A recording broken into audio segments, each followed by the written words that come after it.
ન જાયતે મ્રિયતે વા કદાચન નાયં ભૂત્વા ભવિતાવાન ભૂયઃ અજો નિત્યઃ શાશ્વતોયં પુરાણો ન હન્યતે હન્યમાને શરીરે.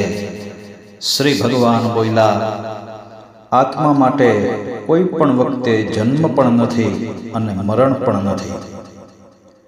આત્મા ક્યારેય જન્મ્યો પણ ન હતો, જન્મ લેતો પણ નથી અને જન્મવાનો પણ નથી. આત્મા તો અજન્મા છે, સનાતન છે અને પુરાતન છે. જ્યારે શરીર હણાય છે ત્યારે પણ આત્મા નથી હણાતો.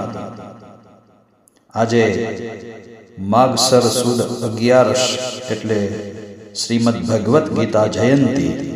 તો આપ સર્વને ગીતા જયંતીની ખૂબ ખૂબ શુભકામનાઓ. જય દ્વારિકાધીશ.